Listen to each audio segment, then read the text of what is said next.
Pirritx, porrotx eta marimototx.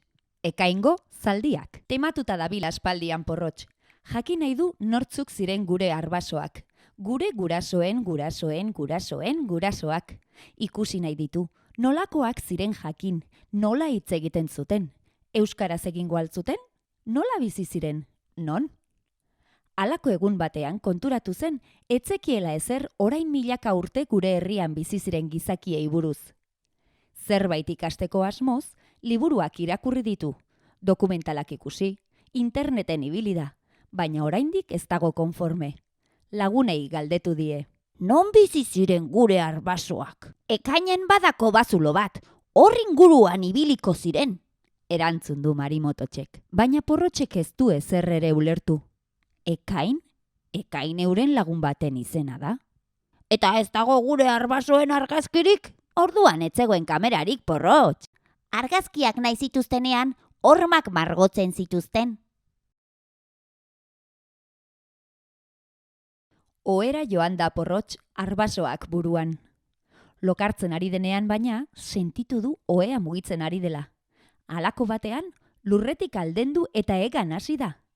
Apur bat beldurtuta dago porrotx, balkoitik atera da ohea zerura bidean. Dardarka hasi da porrotx ohe gainean, ez daki nora daraman. Ahots batzuk aditu ditu orduan ohe azpian.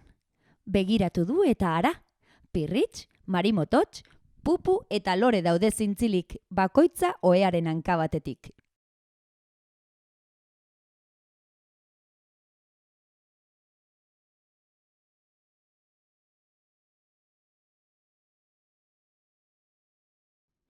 Nora goaz, baldakizue, galdetu die porrotxek.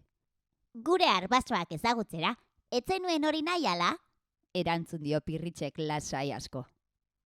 Urrengoan, helikopteroa erabiliko dugu ados. Helikopteroa aspergarria da, motel, erantzun dio marimototxek.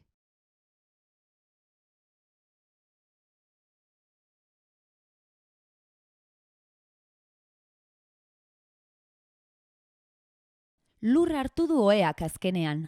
Belardi baten ondoan geratu da. Ez da biderik, ez etxerik, ez aireporturik. Dena da belarra eta zuhaitza. Neskato bat agertu da basotik orduan.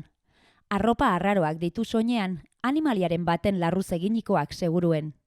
Ibiltzeko modu bitxia du, baina zalantza egin barik urreratu zaie. Porrotxek eta beste guztiek ulertu dute non dauden. Milaka urte egin dute atzera ohe gainean. Nortzuk zarete? Nondik zatozte? Zer nahi duzue? Non zineten? Zergatik etorri zarete? Noiz etorri zarete?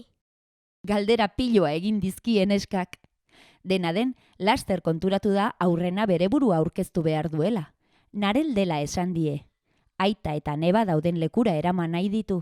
Pozarren, erantzun dio Pirritxek. Zu bezain galdera zaleak dira? Galdetu dio porrotxek. Handik hurbil zeuden Narelen aita eta neba, Samai eta Gael. Oso antzekoak iruditu zitzaizkien. Ibilera antzekoa, arropak antzekoak eta ile luzea ere antzekoa. Hori bai, oso baxuak ziren hirurak. Porrotxek buru osoak entzen zien. Hurbildu eta hizketan hasi ziren pozik, gustora zeuden bisitariekin. Aizue, eiztara goaz, bazatozte? Bai! Eiztarionak zarete? Itzelak! Birusen batzuk harrapatzen badituzue, nahikoa. Pirritxek atzetik. Eizara abiatu dira guztiak, Samai buru dela. Gogotsu doaz, baina ez dakite nora doazen eta zer izatu behar duten. Eskutaketan jolasten ibiliko dira gaur zaldiak. Edo lo... Pupuk eta lorek pena handia hartu dute. Zaldiko itxaduak. Berandura arte egon dira zelatan, baina ez dute zaldi bakar bat ere ikusi. Denak gustora beraz, eizara joan dira, baina ez dute zaldirik hil behar izan. Nekatuta itzuli dira guztiak Narelen familia bizi den lekura. Ama topatu dutean, Naira. Poltsa txiki bat dauka gerri inguruan. Su egiteko behar den guztia. Nahi alduzue kobazuloa ikusi. Bai! Su egingo dut kobazulora sartzeko. Porrotxek galdetu dio. Zer daukazu poltsa horretan? Sua egiteko behar den guztia, erantzun dio Nairak. Azaldu diete, sua oso garrantzitsua dela eurentzat, berotzeko, jatekoa prestatzeko, Egin dezaket eta marrazki bat, kobazuloetara sartzeko. Ez da pentsatu ere, Kael. Nahi alduzue, kobazuloa ikusi? Galdetu die orduan, zulo batetik atera den Xaira amonak. Jakina, erantzun dute gehienek. Porrotx zeharo beldurtuta dago, eta isilik geratu da. Margo ederrak daude barruan, magikoak. Sua egingo dut kobazulora sartzeko, dio Nairak. Sartu dira kobazulora guztiak, Porrotxere bai, ez zuen kanpoan bakarrik geratu nahi.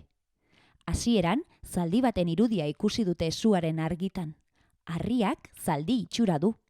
Antzematen da zaldi baten burua dagoela margotuta. Barrura sartu ahala, ikusi dute irudi ederrez beteta daudela hormak. Zaldi gehiago, hartzak, oreinak.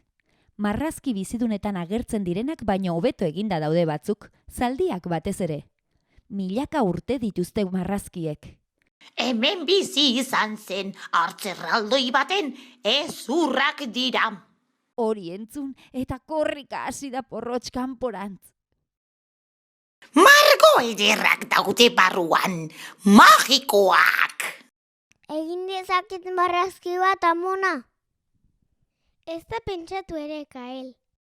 Artista haundiak ibili dira hemen. Esnatu denean, harriduraz ikusi du bere logelan dagoela berriro. Pozik altxatu da. Etxe barruan ez du hartz erraldoirik inoiz topatuko. Margo batzuk hartu eta hormetan margotzen hasi da, zaldi bi egin ditu, baina ez da hartzak margotzera ausartu. Baina, zertan ari zara? Kargu hartu dio Pirritxek atetik sartu orduko. Konturatu naiz, gurasoek, baino asko zaldi kaskarragoak egiten ditu dala, Pirritx.